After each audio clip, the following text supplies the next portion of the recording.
Da onde que surgiu o decreto dominical, Gleison? Vamos entrar nesse negócio aqui agora. A gente viu no primeiro vídeo da série, se lembra? O primeiro vídeo da série era a origem do sábado. Como que o sábado... Origem do sábado não. A origem do sábado na igreja adventista, né? Como que o sábado entrou na igreja adventista do sétimo dia? Quem que trouxe o sábado para dentro da igreja adventista? Joseph Bates. Ele inseriu essa doutrina do sábado e também toda a base escatológica da igreja, inclusive do decreto dominical, veio dele, tá? Mas a gente viu também como Ellen White e James White, eles chutaram o Joseph Bates para escanteio quando ele deu aquela profetada ali da volta de Jesus em 1851. Aquilo foi um negócio bem feio. E eles se distanciaram de Bates e, inclusive, se mudaram de cidade, foram para outro estado. E beleza, mas eles reteram, né, a doutrina do sábado e toda essa ideia escatológica ali também. Bom, lembre-se, Joseph Bates também acreditava que a terceira mensagem angélica teria se cumprido em 1844 e também que Jesus havia recebido seu reino naquele mesmo período de tempo ali do grande desapontamento, né? Além de várias outras loucuras que ele tinha ali de ideia, mas que a igreja simplesmente descartou, alterou. Enfim, então eles só guardaram isso, o sábado e a base da escatologia a adventista também veio de Bates. Agora o seguinte, o que muita gente não sabe é o que eu vou falar aqui agora, e o que eu vou trazer nos próximos vídeos também, mas esse negócio aqui pouquíssima gente sabe, tá? O que acontece, gente? Na metade do século XIX, ali, 1850, 1840 e pouco, por volta ali do período do grande desapontamento, né? Já existiam nos Estados Unidos as chamadas Blue Laws. Quem já se aprofundou um pouco no decreto dominical já ouviu falar desse termo, Blue Laws, leis azuis, né? Blue Laws. O que são essas Blue Laws, Gleison? Bom, elas estavam nesse período em pleno vigor em vários estados dos Estados Unidos, tá? E basicamente essas leis elas determinavam, sim, que os estabelecimentos comerciais desses locais deveriam permanecer fechados aos domingos e que quem abrisse o comércio nos domingos, ele poderia, estivesse trabalhando ali, abrisse o comércio e tal, poderia ser preso, tá? Então nesse período aí muitos adventistas tiveram problemas com a lei, etc., porque eles queriam trabalhar nos domingos. Tá? E aí foi nesse cenário, vocês já vão entender por que eles queriam trabalhar nos domingos desde essa época aí. Mas assim, foi nesse cenário onde, você está entendendo? Onde já existiam essas leis em favor do dia de domingo ser fechado e ninguém trabalhar. Foi nesse cenário que surgiu Ellen White com essa ideia escatológica aí, Ellen White e Joseph Bates pegaram a ideia do sábado e começaram, peraí, se o sábado é o selo de Deus, logo a marca da besta é o domingo, tá? E eles começaram, claro, olha as leis, olha aí, estão querendo prender as pessoas que não, que querem trabalhar no domingo e tal, e começaram com essa ideia, e a coisa pegou tração, por quê? Porque era algo que estava rolando mesmo, existiam essas leis, tá? Só que, como sempre, né, Ellen White, ela vai alterando, ela altera o teor das doutrinas dela, ali da igreja adventista, de acordo com a necessidade e ao longo do tempo. Ela vai alterando, peraí, agora esse negócio aqui, depois, peraí, agora mudou o cenário, então vamos mudar o negócio aqui para se encaixar com isso. Ai, Jesus. Então, vamos ver como Ellen White inicialmente pôs essa doutrina aqui em público, como que ela deveria ser inicialmente, tá? Inicialmente, depois a gente vai mostrando as mudanças que essa doutrina sofreu ao longo do tempo. Olha só. Vamos ler ali o que ela escreveu a respeito disso. O clero empregará esforços quase sobre-humanos para excluir a luz, receoso de que ilumine seus rebanhos. Por todos os meios ao seu alcance, esforçar-se-á por evitar todo estudo desses assuntos vitais. A Igreja apelará para o braço forte do poder civil e nesta obra unir-se-ão romanistas e protestantes. Olha lá, a Igreja. É a Igreja que vai apelar para o braço forte do poder civil. A Igreja. O clero, tá vendo? O clero, a Igreja. Ao tornar-se um movimento em prol da imposição do domingo mais audaz e decidido, invocar-se-á a lei contra os observadores dos mandamentos. Olha aí. No último conflito, o sábado será o ponto especial de controvérsia em toda a cristandade. Governantes seculares e líderes religiosos se unirão para fazer cumprir a observância do domingo, e conforme as medidas mais brandas falham, as leis mais opressivas serão promulgadas. Será recomendado que os poucos que se opõem a uma instituição da Igreja e a uma lei do país não sejam tolerados, e um decreto será finalmente emitido denunciando-os como merecedores da punição mais severa e dando liberdade ao povo, depois de um certo tempo, para matá-los. Uau! Quando as principais igrejas dos Estados Unidos, ligando-se em pontos de doutrinas que lhes são comuns, influenciarem o Estado para que imponha seus decretos e lhes apoie as instituições, a América protestante terá então formado uma imagem da hierarquia romana, e a inflição de penas civis aos dissidentes será o resultado inevitável. Está em Eventos Finais, páginas Spirit of Prophecy, volume 4, Spirit of Prophecy, volume 4, e Eventos Finais, página 100. Bom, o que acontece, gente? É interessante a gente ver que, né, a princípio ali, então, isso ela escreveu em 1884.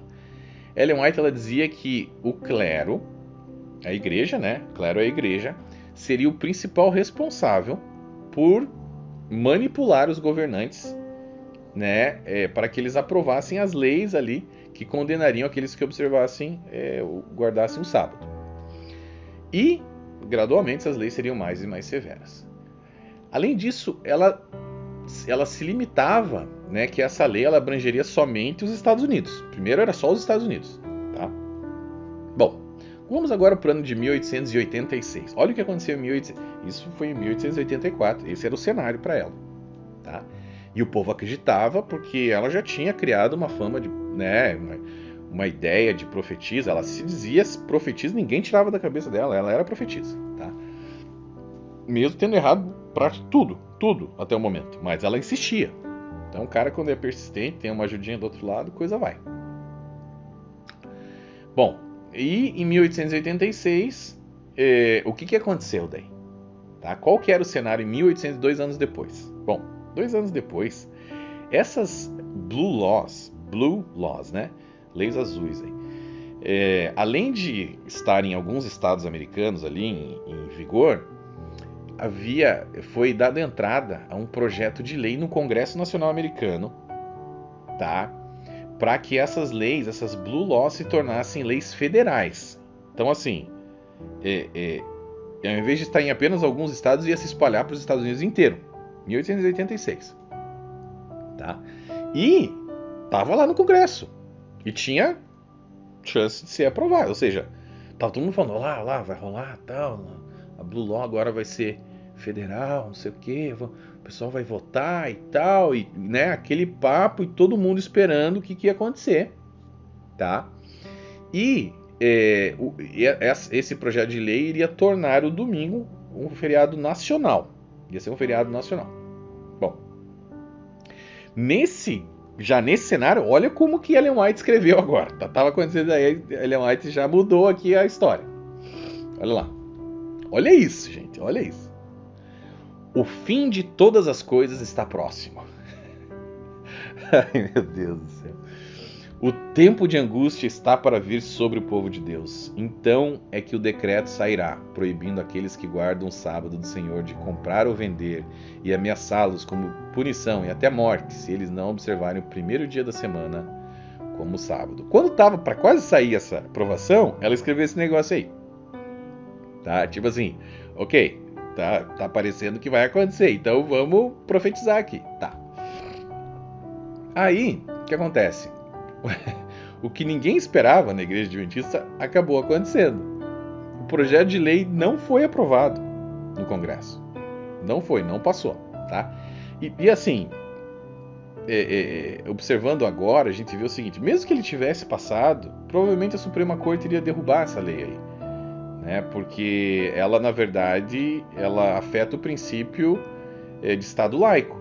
Né? Então, assim, os congressistas, eles acharam que uma lei dessa acabaria atrapalhando a ideia da separação do Estado e da Igreja, né?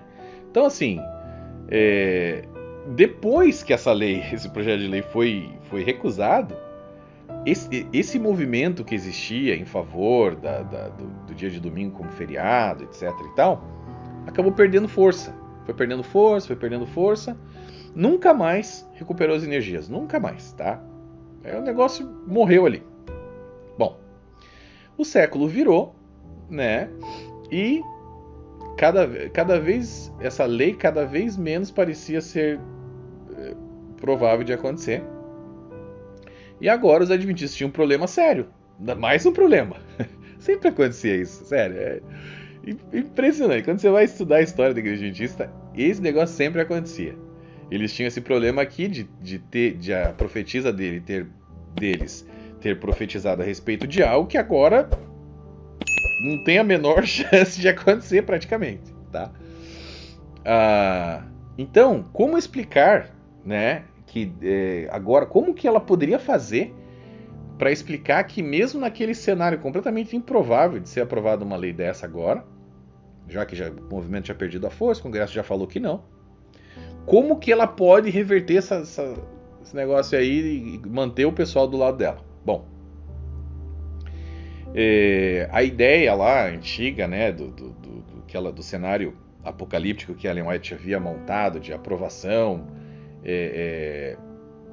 do Congresso Nacional, por causa de uma pressão da igreja e tudo mais, já não estava batendo. A igreja já não queria saber desse negócio, aliás, não tinha nada a ver com a igreja. E assim, não vai rolar. Bom, o que ela fez então? Com tremenda imaginação, ela criou um cenário agora. A gente chama aqui de double down, tipo assim, o cara, em vez de recuar, ele vai mais pra frente. Fala, não, agora a gente vai com tudo mais ainda, vamos insistir nessa história aqui e vamos aumentar ainda mais o negócio aqui. E foi o que ela fez, tá? Então ela mudou completamente a narrativa anterior que ela tinha criado e agora criou uma outra narrativa bem pior, tá? Para assustar ainda mais os seus membros ali da Igreja Adventista. Então olha o que ela escreveu depois disso.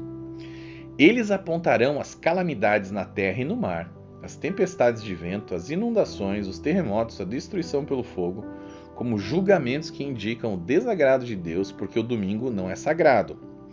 Essas calamidades aumentarão mais e mais. Um desastre virá logo atrás do outro. E os que anulam a lei de Deus apontarão para os poucos que guardam o sábado do quarto mandamento, como os que estão trazendo a ira sobre o mundo. Essa falsidade é o estratagema de Satanás para enredar os incautos. Tá? Então, assim, dentro desse cenário que ela criou agora, os congressistas, os governantes ali dos Estados Unidos, né, diante dessa terrível crise de desastres naturais absurdos, e assim, esses desastres naturais a gente não sabe muito bem se foi enviado por Deus ou não, mas teria que ser enviado por Deus, né? Pelo que ela falou ali, foram enviados por Deus. Nesse cenário aí, esses congressistas, esses governantes, iriam culpar os futuros mártires ali adventistas por não guardar o domingo como dia sagrado. Olha lá, os caras não estão guardando o domingo, então tá acontecendo todos esses terremotos, maremoto, etc e tal, por causa deles. Então a única maneira de a gente parar esses juízos de Deus aqui sobre o mundo seria aprovando o decreto dominical que condenaria à morte os guardadores do sábado. Ok?